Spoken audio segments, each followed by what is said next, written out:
திரு சந்திரசேகரன், காங்கிரசின் செய்தி தொடர்பாளர். இல்லை, அதாவது இந்த தேர்தல் முடிவு என்பது பல சினாரியோவை மாற்றிருக்கு அப்படின்னு சொல்லலாம். தேர்தலுக்கு முன் தேர்தலுக்கு பின்னு 2 சினாரியோவாக எடுத்தோம்னா அது திமுகவின் நிலைப்பாட்டிலும் சில மாற்றங்கள் தெரிகிறதுன்றதை நான் பார்க்குறேன். என்னென்னா, ஆட்டுக்கு தாடி எதற்கு, நாட்டுக்கு கவர்னர் எதற்குன்னு கேட்டவங்க ரெகுலராக காலையில் எழுந்த உடனே இந்த கவர்னரை பார்த்துட்டு தான் நம்ம வேலையை ஆரம்பிக்கிறாங்க டெய்லி. அந்த மாதிரி இருக்குது இப்பொழுதைய திமுகவுடைய சூழ்நிலை. இரண்டாவது, அவர்கள் ஒரு அனிதா ராதாகிருஷ்ணன் பேச்செல்லாம் சாதாரணமாக கடந்து போயிட முடியாது. முடியாது. அதனால அவர் ஒரு தலைமையின் சீனியர் இது மாதிரி பேசல முடியாது. ஒப்புதலோடு பேசினார்னு நான் எடுத்துக்கல. ஆனா பேசிய பிறகு அதற்கு ஒப்புதல் கிடைக்கும். 2 மறுக்கவும் இல்லை. அதான் சொல்றேன், பேசிய பிறகு அதை மறுத்திருந்தால் அதை சொல்லலாம். இது மாதிரி யாரும் பேசக்கூடாது, இது பேசியதற்கு தலைமை ஒப்புதல் இல்லைன்னு யாராவது மறுத்திருந்தாங்கன்னா நீ சொல்லலாம். ஏனென்றால் ஒரு திருச்சி சிவா அவர்கள் கூட சாதாரண ஆள் கிடையாது. ஒரு துணை பொதுச் செயலாளராக இருக்கார், அங்கே கொள்கை பொறுப்பு செயலாளராக முக்கியமான பொறுப்பில் இருக்கிறவர், சீனியர் லீடர். அதே மாதிரி இவருமே ஒரு 7 தடவை எம்எல்ஏ இருந்தவர், முன்னாள் அமைச்சராக இருந்தவர், இந்த கட்சியில் ஒரு முக்கிய பிரமுகர் அனிதா ராதாகிருஷ்ணன் என்பவர். அப்படி இருக்கிற சூழ்நிலையில் அவர் பேசும்பொழுது 6 மாதங்களில் ஸ்டாலின் அவர்கள் முதல்வராக வருவார், திருச்சி சிவா அமைச்சராவார்னு சொல்கிறது ஒரு கடந்து போகிற விஷயம் இல்லைன்னு நான் பார்க்குறேன். ஒன்று. இரண்டாவது, அந்த கவர்னர் ரப்பர் ஸ்டாம்பு தான், அவருக்கு எந்த அவர் சொன்னது திருச்சி சிவா பாஜக அமைச்சரவையில் மந்திரியாவார் இருக்கார். மத்திய அமைச்சராவார்னா அப்புறம் என்ன, அவ்வளவுதான். நீங்க சென்ட்ரல் மினிஸ்டர் ஆவார்னா பாஜக தான். எப்படி ஆயிடுதுன்னா, இங்க சிஎம் அமைச்சராவார்னா சென்ட்ரல் மினிஸ்டர் தான் சொன்னேன். சென்ட்ரல் மினிஸ்டர் தான் சொன்னேன். சென்ட்ரல் மினிஸ்டர்ன்றப்ப பாஜக அமைச்சரவையில் தான், அது அண்டர்ஸ்டுட். ரெண்டாவது, நீங்க அவர் மற்ற விஷயங்களையும் எடுத்துக்கிட்டீங்கன்னா, கவர்னருக்கு எந்த உரிமையுமே இல்லை, அவர் வெறும் ரப்பர் ஸ்டாம்பு தான், எந்த உரிமையும் கிடையாதுன்னு சொன்னோம், எந்த அதிகாரமும் கிடையாது, அவர் ரப்பர் ஸ்டாம்பு தான், போஸ்ட்மேன் தான் திமுகவுடைய நிலைப்பாடு தேர்தலுக்கு முன்பு வரை. இன்றைக்கு அவருக்கு அதிகாரம் எல்லாம் இருக்கிறது, இந்த அரசின் மீது நடவடிக்கை எடுப்பதற்கான அதிகாரம் அவருக்கு இருக்கிறதுன்னு அரசு பாரதி அவரை மீட் பண்ணிட்டு சொல்றாரு. அவரே கேட்டார், அதாவது குதிரை பேரம் நடக்கிறது, நீங்கள் நடவடிக்கை எடுக்கணும்னு நாங்கள் மனு கொடுத்தோம், எனக்கு என்ன இதில் அதிகாரம் இருக்கிறது அப்படின்னு கவர்னர் எங்களிடம் கேட்டார். உங்களுக்கு அதிகாரம் இருக்கிறதுன்னு நான் சொன்னேன்னு வெளியில் சொன்னார். இதெல்லாமே அவர்கள் சொன்னதை வச்சு தான் நான் சொல்கிறேன், நானாக எதுவும் பேசலை. ஆக அந்த அதிகாரத்தை அவர்கள் இருக்குன்னு ஒத்துக்கிறாங்க, இருக்குன்னு சொல்கிறாங்க இப்பொழுது. ஆக அந்த நிலைப்பாட்டில் மாற்றம், அவர்கள் பாஜகவை நோக்கி நெருங்குகிறார்கள். ஏனென்றால் இது இப்ப இல்ல, தேர்தல் முடிவுகள் வெளிவரும் பொழுது நாங்க காங்கிரஸ் கட்சியினுடைய முடிவிற்கும் அது ஒரு காரணமாக அமைந்ததுன்றதையும் சொல்ல விரும்புறேன். ஏன்னா, தேர்தல் முடிவு வெளிவரும் பொழுதே அந்த மாலையிலேயே திமுகவும் அதிமுகவும் தனியாக ஆட்சி அமைக்க முடியாது என்ற நிலைமைக்கு அந்த தேர்தல் முடிவு வந்து கொண்டிருந்துச்சு. அப்பவே என்ன பண்ணாங்கன்னா, கவர்னர் மூலமாக ஒரு பேச்சுவார்த்தை, திமுகவும் அதிமுகவும் ஒன்றாக இணைந்து ஆட்சி அமைப்பது, அதிமுக தலைமையில் எடப்பாடி தலைமையில் ஆட்சி அமைப்பதற்கு கவர்னர் மூலமாக ஒரு முயற்சி நடந்தது. அதற்காக தாமதப்படுத்தப்பட்டது, விஜயோட அவர்களை அழைப்பதற்கு கவர்னர் தாமதப்படுத்தினார். அது நடந்தது. அந்த முயற்சியை தடுப்பதற்காகத்தான் காங்கிரஸும் அவசரமாக போய் தாவேகாவிற்கு ஆதரவு அளித்தது. சொல்லாமல் கொள்ளாமல் வெளியேறியது அதற்காக. சொல்லாமல் கொள்ளாமல்ன்றதே இதுல கிடையாது. இதுல சொல்லிட்டு போறது சொல்லாம போறதுன்றது கிடையாது. எங்களுடைய கட்சி நாங்கள் முடிவெடுக்கிறோம், அவ்வளவுதான். இதுல யாருக்கு யார் சொல்லி கொண்டு போவதெல்லாம் அந்த இதெல்லாம் ஃபார்மாலிட்டி. முதல் இந்தியாவிலேயே ராகுல் காந்தி பிரதமராக அறிவிச்சவர் ஸ்டாலின் தான் இருக்கலாம். அது ஒருவருக்கொருவர் உள்ள பரஸ்பர வெற்றிக்கான பாதை. அது நீங்க அன்று அறிவிக்க வேண்டிய தேவை இருந்துச்சு, திமுகவுக்கும் அறிவிக்க வேண்டிய தேவை இருந்துச்சு, மோடிக்கு எதிராக ஒருவரை நிறுத்த வேண்டிய தேவை இருந்துச்சு. அறிவித்தார்கள், பரஸ்பரம் வெற்றி பெற்றோம். உங்களுடைய வாக்குகள் எங்களுக்கு கிடைத்தன, எங்களுடைய வாக்குகள் உங்களுக்கு கிடைத்தன, பெரும்பான்மையான வாக்குகள் கிடைத்தன. அதுதான் நீங்க எடுக்கணும். நெருங்குவது நிஜம். கண்டிப்பாக அதை நோக்கி சென்று கொண்டிருக்கிறதுன்றதை பார்க்குறேன். ஆனா இது அவர்களுக்கு அவர்களுடைய கட்சியை பொறுத்தவரை ஒரு சரியான முடிவா என்பது காலம்தான் தீர்மானிக்கும். சந்திரசேகரன், மக்களுக்காக திமுக பாஜகவோடு சேருவது தவறில்லை என்கிறார். மக்களுடைய நலனுக்காக, நாட்டின் நலனுக்காக. இது மக்கள் அந்த கட்சி எடுக்க வேண்டிய முடிவு. ஆனா இப்ப இருக்கிற ஆபத்தை நம்ம உணரணும். நீங்க டீலிமிட்டேஷன் அப்படின்னு சொல்றீங்க, தேவைன்னு நீங்க ஒரு வார்த்தை குறிப்பிட்டீங்க. இன்றைக்கு அமெரிக்காவில் எடுத்துக்கிட்டீங்கன்னா, சுதந்திரம் அடைஞ்சு 100 இயர்ஸுக்கு பிறகு கூட 250 ஆண்டுகள் ஆயிருக்கு. இல்லை, 1920 ஃபிக்ஸ் பண்ணாங்க அங்கே உள்ள பாராளுமன்ற உறுப்பினர்கள் எண்ணிக்கை 435. இன்றைக்கு வரைக்கும் அதையே தான் ஃபிக்ஸ் பண்ணியிருக்காங்க. எதுவுமே அந்த மக்கள் தொகை அங்கேயும் கூடியிருக்கு. ஆனாலும் என்ன பண்ணியிருக்காங்கன்னா, அந்த ரெப்ரசன்டேஷனை அதே தான் வச்சுருக்காங்க. அமெரிக்கன் கான்ஸ்டியூஷன்ஸ் சார் வெறும் ஒரு முறையோ 2 முறையோ தான், வெகு சில முறை தான் அமெண்ட் பண்ணிருக்காங்க. ஆனால் இந்தியன் கான்ஸ்டிடியூஷன் பல முறை அமெண்ட் பண்ணிருக்காங்க. கான்ஸ்டிடியூஷன் அமெண்ட்மென்ட்ன்றது வேற, அந்த நாடு வேற. டீலிமிட்டேஷன்ல இங்க என்ன பிரச்சனை வருதுன்னா, இந்தியாவை அமெரிக்காவோட கம்பேர் பண்ணலாம்ன்ற இதுக்கு பண்ணலாம். எல்லாத்துக்கும் நீங்க அமெரிக்கா மாதிரி உயர்ந்துச்சு, அமெரிக்கா மாதிரி நம்ம இருக்கணும்னு பண்றப்ப நல்ல விஷயங்களை ஏன் எடுத்துக்க கூடாது? அதுவும் ஒரு டெமோக்ராட்டிக் கண்ட்ரி. நம்ம ஏன் எடுத்துக்கூடாது? நல்ல விஷயங்களை ஏன் எடுத்துக்கூடாது? இன்றைக்கு குடும்ப கட்டுப்பாட்டை சிறப்பாக பண்ண மாநிலம் பண்ணணும்னு சொல்லி சிறப்பு பண்ணாங்க.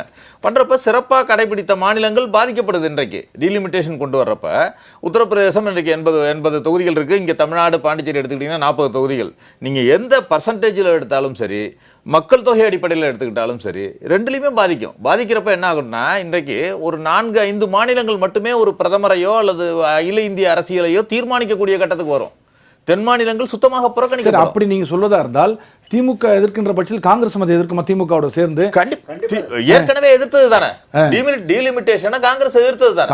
காங்கிரஸ் எதிர்த்தது தான். கடந்த முறை கொண்டு வந்து தோற்கடிக்கப்பட்ட பில் தானே. முதல்வரும் அதுதான் சொல்லியிருக்காரு. கடந்த முறை இதே வந்து அரசியலமைப்பு சட்டம் 131 திருத்தி அந்த சட்டம் பில் வைக்கப்பட்டு எல்லா கட்சிகளும் இணைந்து எதிர்க்கட்சிகளால் தோற்கடிக்கப்பட்டது. இப்போது மறுபடியும் அந்த பில்ல ஒரு பாஜக ஒரு சூட்சுமம் செய்கிறது. என்னன்னா, மகளிர் இடஒதுக்கீட்டு மசோதாவையும் அதுல இணைக்கிறாங்க.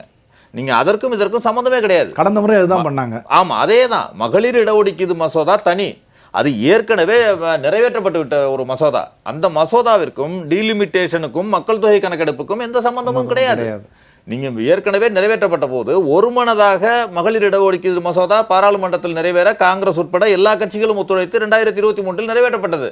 அப்போது எல்லா கட்சிகளுடைய கோரிக்கையுமே என்னன்னா, இதே 543 வைத்து நீங்க அந்த மகளிர் இடஒதுக்கீடு மசோதாவை கொடுக்க கூடாது. அந்த அன்றைக்கே 2024 தேர்தலிலேயே நிலைப்பாடு அதுதான் இல்லையா? இப்ப கரூர்ல முதலமைச்சர் அதுதான் சொல்லியிருக்காரு. அவரும் அதே தான் சொல்லியிருக்காரு. ஆனாலும் அவருக்கு அவங்க பார்லிமெண்ட்ல ரெப்ரசன்டேஷன் இல்ல. அதனால பாஜக என்ன முயற்சி எடுக்குதுன்னா, இன்றைக்கு ஏற்கனவே திமுக ஸ்டாண்ட் என்னவா இருக்கும்னு நினைக்கிறீங்க? இல்ல, ஏற்கனவே திரிணாமுல் காங்கிரஸை உடைச்சாங்க. காங்கிரஸ் கண்டிப்பாக எதிர்க்கும். கண்டிப்பாக எதிர்க்கும். திமுக எதிர்க்கும் நினைக்கிறீங்களா? இல்ல, திமுக எதிர்க்க வேண்டும் என்று விரும்புகிறோம். ஏனென்றால் ஏற்கனவே அவர்கள் அதை பழைய அடிப்படையில் பழைய நட்பு அடிப்படையில் கிடையாது. இது வந்து நட்போ கூட்டணியோ கிடையாது. இது வந்து ஒரு நேஷனல் இன்ட்ரெஸ்ட்.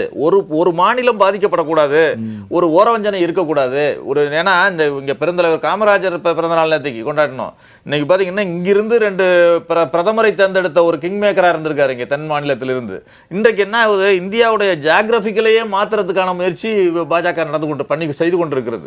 அதை எதிர்க்க வேண்டிய பொறுப்பும் கடமையும் குறிப்பா தென் மாநிலங்களில் இருக்கிற கட்சிகளுக்கு இருக்கின்றது. அதனால பாஜக கண்டிப்பாக இருக்கிறது. திரு சந்திரசேகரன் இது லவ்வர் ஸ்டிஃபன்றார் அவரு. இப்போ காங்கிரஸோட நிலைப்பாடு இப்போ எப்படி இருக்கும் சார்?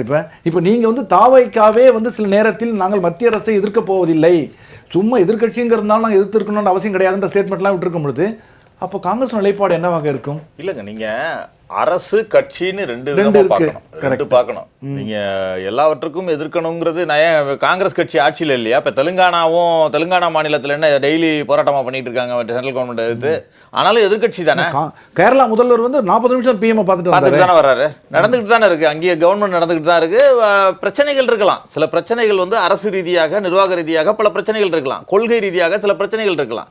தமிழ்நாட்டை பொறுத்த வரைக்கும் சில டிஃபரெண்ட் இஷ்யூஸ் இருக்கு. இப்ப நீட் அப்படின்னு சொன்னா இந்தியாவில் பல மாநிலங்கள் ஏத்துக்கிட்டாலும் தமிழ்நாடு கொஞ்சம் எதிர்த்துக்கிட்டு இருக்கு நீட்ன்ற இஷ்யூல. அது வந்து காங்கிரஸ் கவர்மெண்ட் கொண்டு வந்தப்பவே வேண்டிய மாநிலங்கள் விலக்கு தரப்படலாம் அப்படிங்கிற ஒரு பெர்மனன்ட்லி ஒரு குறிப்பிட்ட வருஷத்துக்கு மட்டும் விலக்கு தரலாம்னு மட்டும் தான் சொல்லியிருந்தோம். பெர்மனன்ட் குறிப்பிட்ட வருடம்னு சொல்லல, விலக்கு தரலாம்னு ஒரு இது வச்சிருந்தோம். ஆனா அதை இவங்க மோடி கவர்மெண்ட் வந்த பிறகு அதை எடுத்துட்டாங்க. ஒன்று. அதே மாதிரி நீங்க இது மும்மொழி கொள்கையை எடுத்துக்கிட்டீங்கன்னா பல மாநிலங்கள் ஏற்றுக்கொண்ட நிலையில தமிழ்நாடு எப்பொழுதுமே எதிர்க்கும். அது இருக்கு. அதனால அந்த மாதிரி விஷயங்கள்ல இந்தியாவிலேயே எடுத்துக்கிட்டீங்கன்னா 69% ரிசர்வேஷன் எந்த மாநிலத்திலையும் கிடையாது. 50% ஸ்லாபுக்கு மேல எந்த மாநிலத்திலையும் கிடையாது. தமிழ்நாட்டுக்கு மட்டும் சாதனை அது. ஜெயலலிதா மேடம் யார் பண்ணாலும் சரி, நான் சொல்றேன் இல்ல, அதை பத்தி நான் எந்த விதத்திலையும் மாற்று கருத்து கிடையாது. செய்தவர்களை சொல்லிதான் ஆகணும். அது ஒரு சாதனை தான். ஆனா அது மாதிரி ஒரு டிஃபரெண்ட் இஷ்யூஸ் எல்லாம் உள்ள மாநிலம் சொல்றேன். ஓகே, ஒரு மற்ற மாநிலங்களை விட ஒரு வேறுபட்ட ஐடியாலஜிக்கலி 2 டிஃபரெண்ட் செக்டரா இருக்காங்க இல்லையா? டிஎம்கேவும் பிஜேபியும். அப்படி அவங்கள ஒருங்கிணைந்து போக முடியுமா? அப்ப காங்கிரஸ்க்கு மிகப்பெரிய அவர் சொல்லாம என்ன சொல்றாருன்னா, நேஷனல் வைட் பெர்ஸ்பெக்டிவ்ல பார்த்தோம்னா பிஜேபிக்கும் காங்கிரஸ்க்கும் பெருசா இந்த மாதிரி டிஃபரன்ஸ் இல்லங்கிற மாதிரி இல்ல கிடையாது. அப்படி இல்ல, பெரிய டிஃபரன்ஸ் இருக்கு. இன்னைக்கு வந்து ராகுல் காந்தி எதிர்க்கிறதா நம்ம சொல்றோம்னா இவர் இப்ப என்ன சொல்றாரு, ஒரு மாதிரியான இல்ல அதே ராகுல் காந்தி அவர்கள் சொல்லியிருக்காரு, விலக்கு கொடுக்குறோம், இங்க தமிழ்நாட்டுக்கு விலக்கு கொடுக்கணும்ன்றதுல பேசியிருக்காரு, பார்லிமெண்ட்லயே பேசியிருக்காரு. அது மாதிரி ஆனா பிஜேபி என்ன பண்றாங்கன்னா பார்ட்டியோட ப்ரொடெஸ்ட் நடந்துட்டு இருக்கு, ராகுல் காந்தி பேசலங்கிற மாதிரி தானே ஒரு குற்றச்சாட்டு வருது, ராகுல் காந்தி சப்போர்ட் பண்ணலங்கிற மாதிரி தானே ஒரு குற்றச்சாட்டு. இல்ல என்னோட பார்வை அப்படிதான் இருக்கு. நேஷனல் இஷ்யூஸ்ல இன்ஃபேக்ட் பெரும்பாலான இஷ்யூஸ்ல பிஜேபிக்கும் காங்கிரஸ்க்கும் ரொம்ப ஒண்ணு பெரிய வித்தியாசம் இல்லங்கிற மாதிரி தான். ராகுல் காந்தி எங்க இருக்கிறாருன்னு சொல்ல முடியுமா?